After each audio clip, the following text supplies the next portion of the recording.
Welcome to Kenyatta's Talent Hunt. Our host, Kenyatta Uzzell, founder and CEO of POLIHIRE, talks with business leaders about what has elevated their careers. POLIHIRE has a long-standing track record of successfully recruiting top professionals to enhance the quality of life for all citizens, constituents, and customers. Kenyatta's Talent Hunt does a deep dive into how candidates reach the top of the selection process, examining everything from their education and backgrounds to their work experience and personal style. Kenyatta's guests share key and compelling aspects of their career climbs and give listeners an intimate peek behind the curtain of what it takes to create a leader. Kenyatta's Talent Hunt starts now. Welcome to Kenyatta's Talent Hunt, the show about leaders and founders and the stories behind who they are, what motivates them, and how they arrived here. I'm your host, Kenyatta Uzzell, founder of POLIHIRE. On the show today, we discuss how Nicole Del Toro, founder of Andrews & Cole, has grown her consulting and executive search firm to be a recognized name in the financial staffing industry. Welcome, Nicole. Thanks, Kenyatta. It's great to be here. And thank you for joining me and our listeners to share a little bit about your journey. Let's start by you telling us a little bit about your firm and your focus. Thank you, Kenyatta. So we were founded in 2002 during a recession. We're in our 22nd year. And really our roots are in financial staffing. So executive search, professional recruiting, consulting and advisory for CFOs and their organizations. Last year, we took a huge leap and actually expanded outside of the Metro DC area into several other cities and stood up a national practice. And then we also expanded into additional verticals, including human resources, engineering, supply chain, and manufacturing. So it's been a busy year, but a lot of fun. Excellent. Excellent. Well, I'm intrigued. I want to know a little bit more about your upbringing, your family, your education. Talk a little bit about that. What makes Nicole, this founder of this growing 22-year-old firm? Yeah.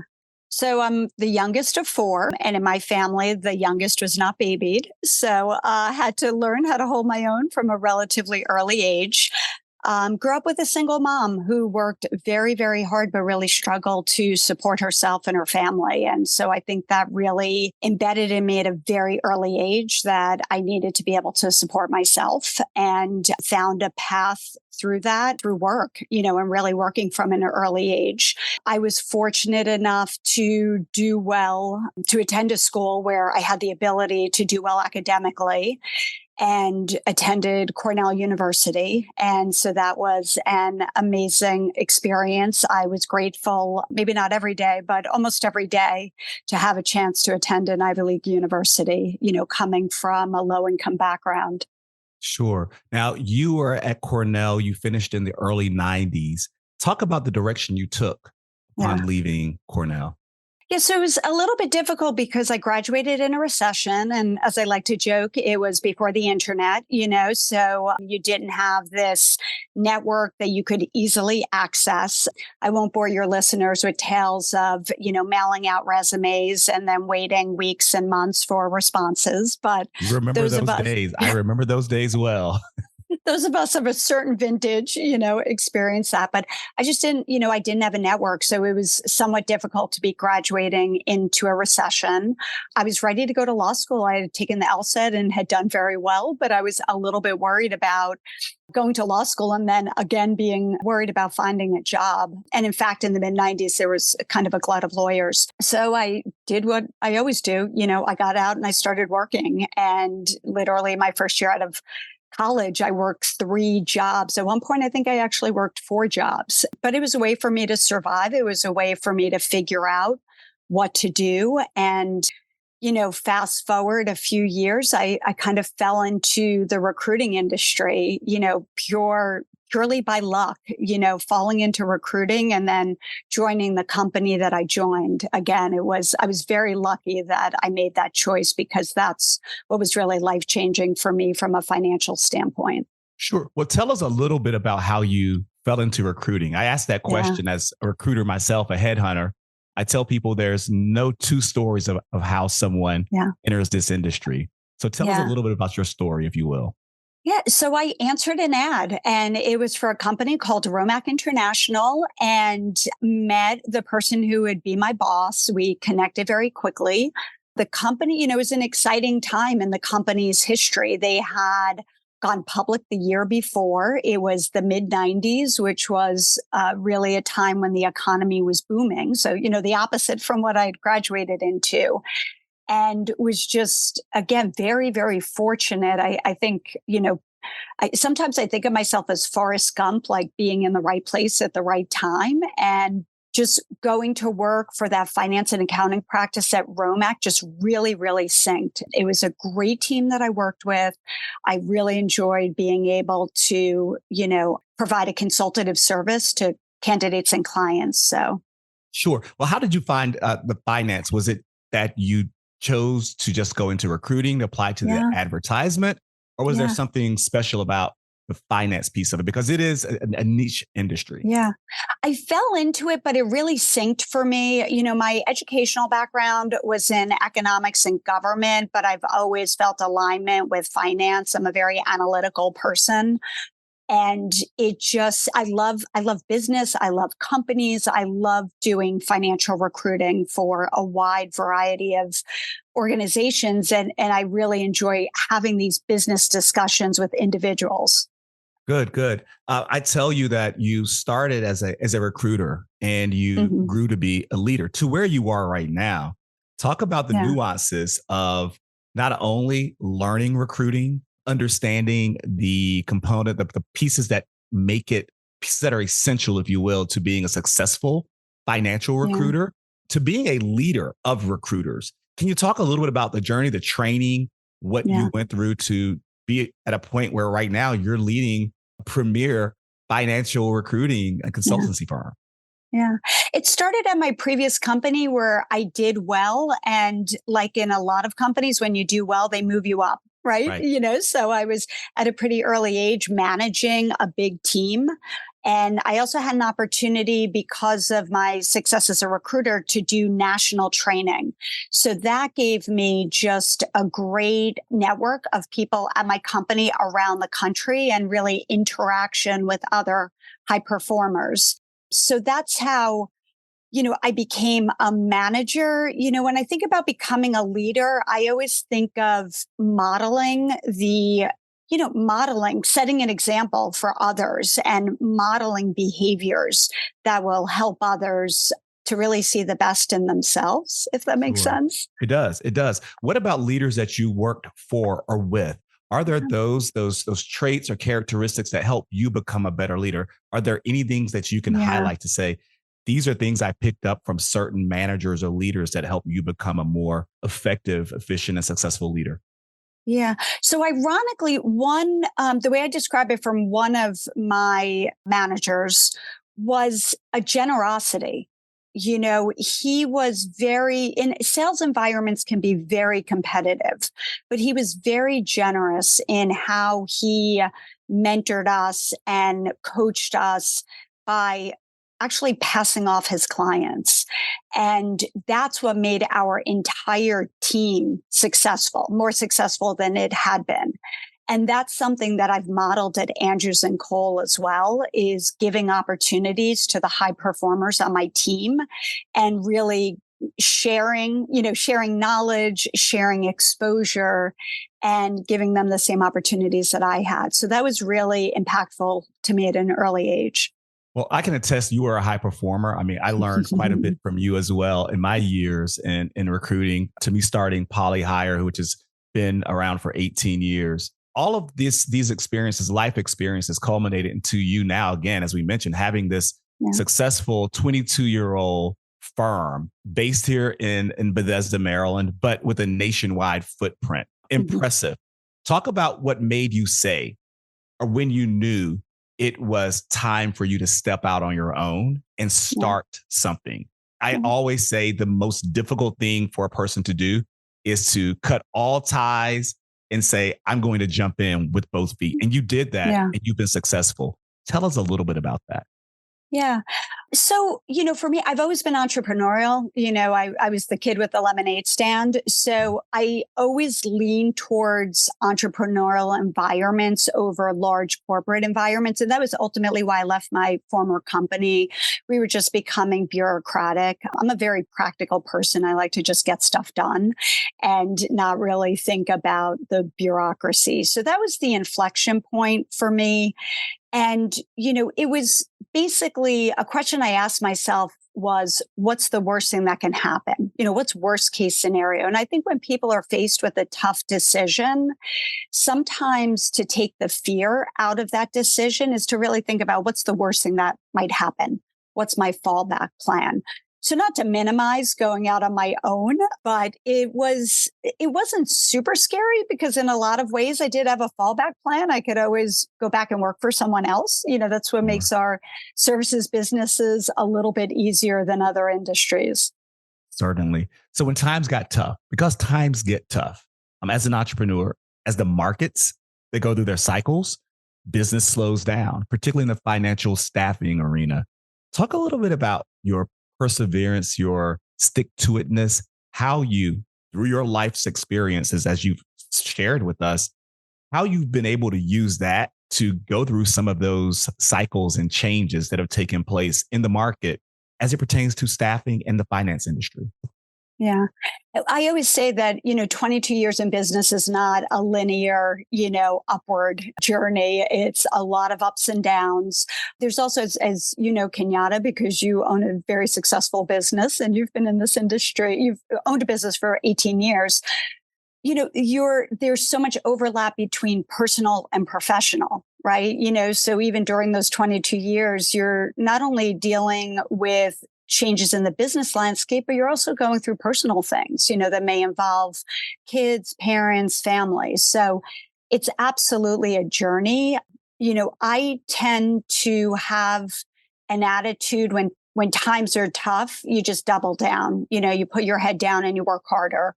And that's something that served me really well. I was also fortunate to not, when I think about some of the rougher times, especially the financial crisis in, 2007 to 2009 was probably the hardest in our 22 years.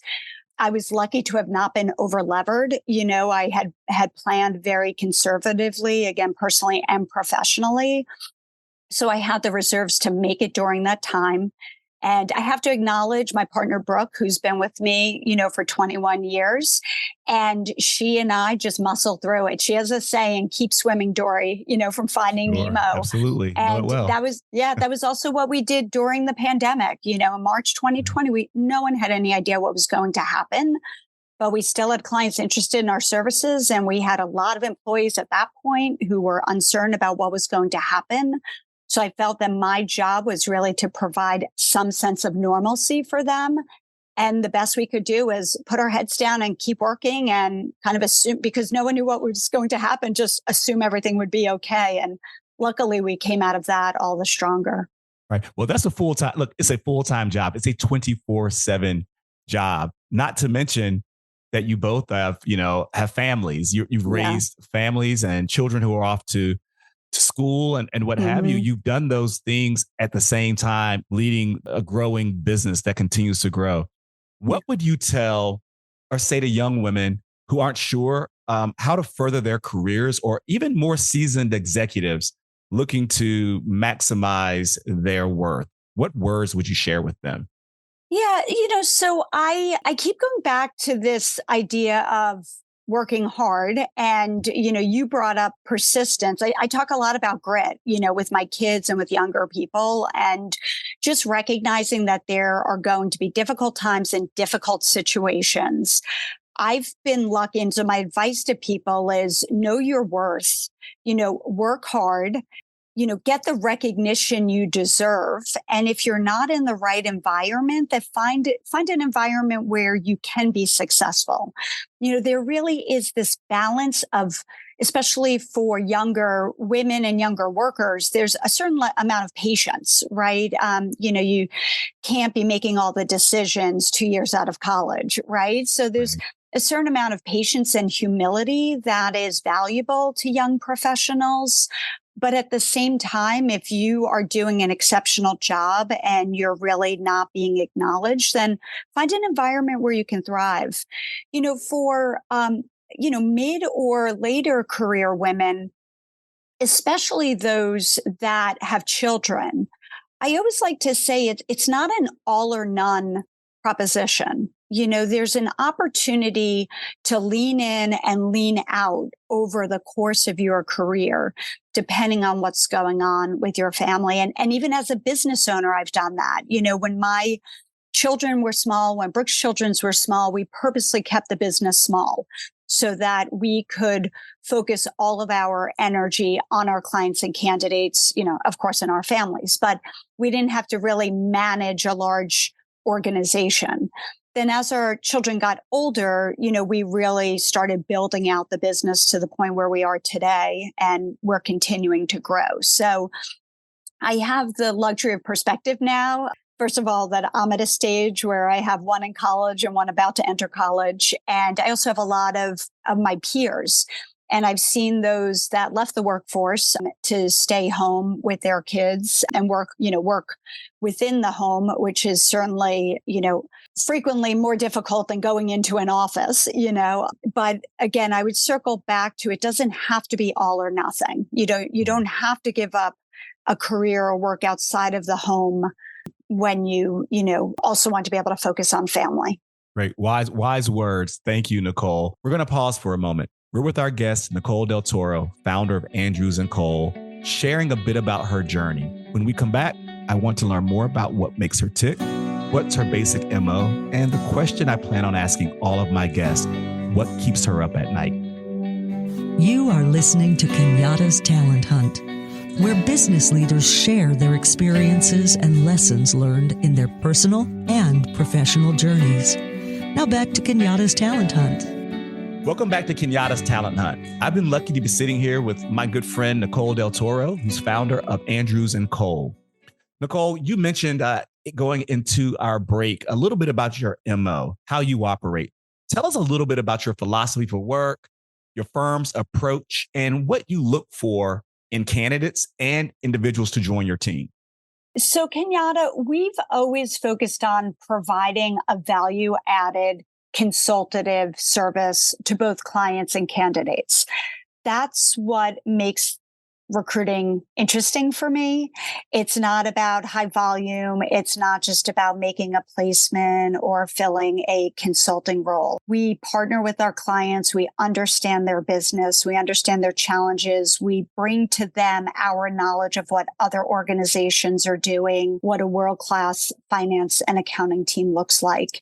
And again, that's what makes us, that's our why. We like to say that's our why. That's what makes us excited about getting up and going to work in the morning.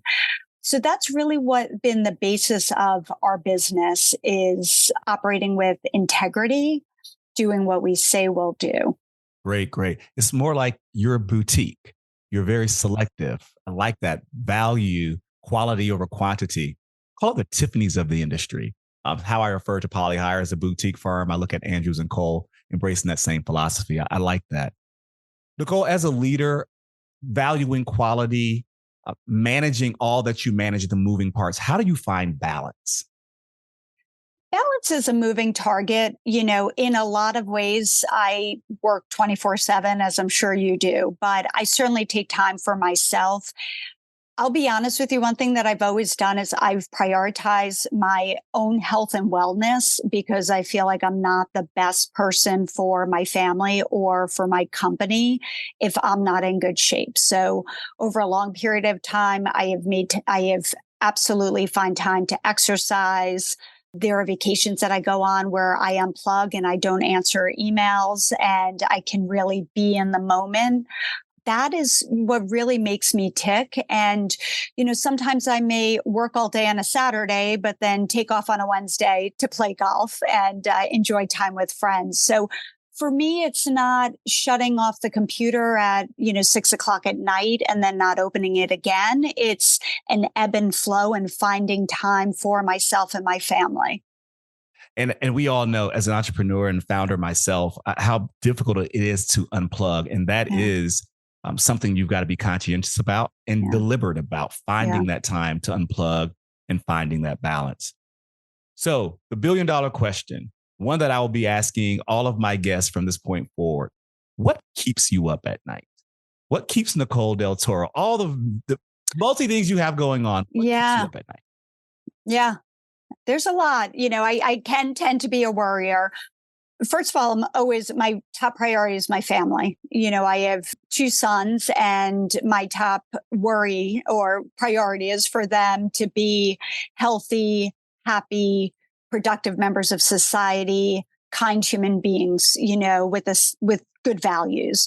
So that's first and foremost. I also love to read. I'm a voracious reader of economic and financial news.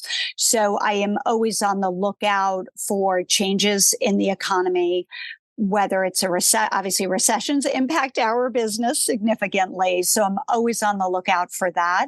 So that's something that keeps me up at night. It's always on my radar screen. Even if it's not bad, I need to be anticipating what's happening next for my company and for my employees. The other big, from an employment standpoint, I think AI is still a really big question about what that means for the future of work and the future of employment. I think that's the $1 billion question that none of us have an answer to. So that's something I sleep pretty well, so it doesn't keep me up at night, but it's something that's definitely on my mind. Good. Thank you. Shifting a little bit more now, thinking about individuals who are seeking new opportunities. When someone is looking for and deciding about a potential place to work, what should they be looking for? What type of questions should they ask? What are your thoughts on that?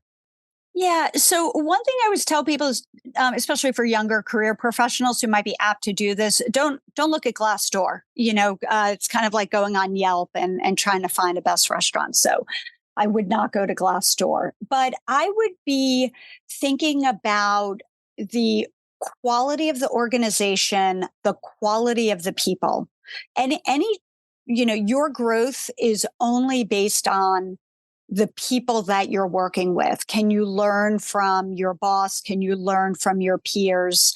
What opportunities will you have at that company? So I think really that's what I would encourage people to focus on. There's so much talk around remote work, hybrid work. And what I am finding is that people are selecting less than optimal opportunities just because it's giving them flexibility. And that may be okay for the time being, but I would encourage them to really think about what that means for them long term.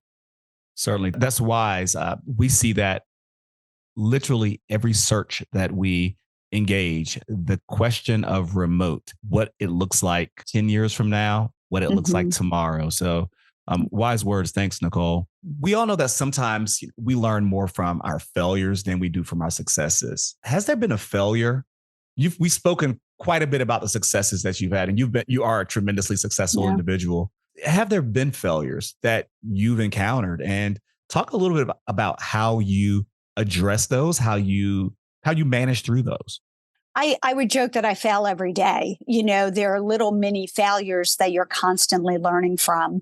I had an opportunity recently to hear the founder of Ring, who ultimately, he didn't get a deal on Shark Tank and then ultimately sold his business for, of course, huge multiples. But his point when he was asked about failure was that he doesn't view failures are just one data point in a series of data points. So they're really not failures because you don't get to success without having a series of failures. Certainly in a products environment, you have to figure out what works and what doesn't work. But I think failure is all about perspective, whether it's failure, whether it's mistakes. I'm just in a constant process improvement mindset. What did I do yesterday that I could do better today? Or what did I do yesterday that worked out really well?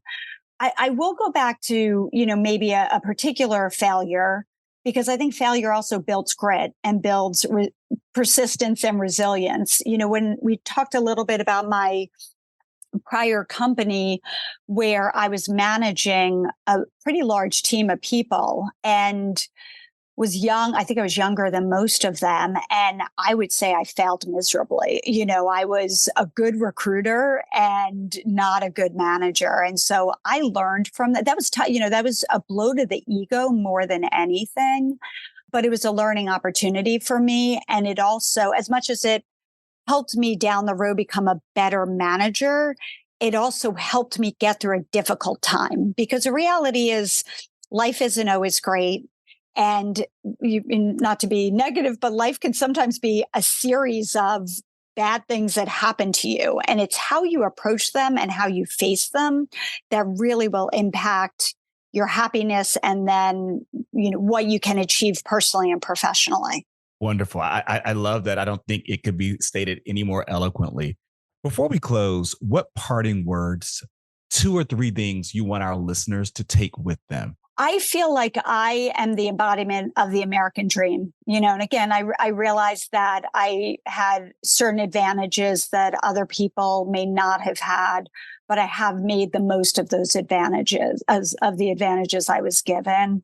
And I would just really encourage people to be hopeful and to know that they have a locus of control. They have control over their destiny. Right. And not everyone will be Elon Musk or Mark Zuckerberg, but within your own, within your own world, within your own life, you have control over things, and really set high goals for yourself and surround yourself with really great people who are aligned, who will help you achieve those goals. My other advice to people is turn off the crap. Like there's so much noise in the world. I refuse to let myself get bombarded by stupid people saying stupid stuff. Like I have a good friend, and, she's an attorney who stayed home after she had her kids. I may have told you the story. And like every day when Trump was president, I would see her and she'd be like, "Do you believe what Trump said?" I'm like, "I don't know what Trump said. I'm just working hard trying to feed my family." Like there's value in just turning up. They're not even worth, like, not to minimize it, but they're not even worth like a conversation on both sides, because I'm a moderate on both sides. You just have to turn. I have to warn my kids because they're bombarded, and my, younger people that work for me, you're just bombarded by stupid stuff about like us versus them in the workforce. Like, don't let your company do this. And, I think that would be a good follow-up. Is there's just so much noise. Nicole, thank you. Thank you for sharing with us. Thank you for being here as a guest on Kenyatta's Talent Hunt. Thank you, Kenyatta. I want to interview you because you have just as many great stories to share as I do. But thank you so much for having me. We'll switch seats. One day you'll do that. That would be fun. Yes, definitely. Thanks to Nicole Del Toro, founder of Andrews & Cole, for being our guest today. I appreciate you sharing your story and your insights. I'm sure you've helped a lot of people. And thank you to our listeners. Stay tuned for the next episode of Kenyatta's Talent Hunt. You've been listening to Kenyatta's Talent Hunt with our host, Kenyatta Uzzell, founder and CEO of POLIHIRE. We'll see you next time on Kenyatta's Talent Hunt.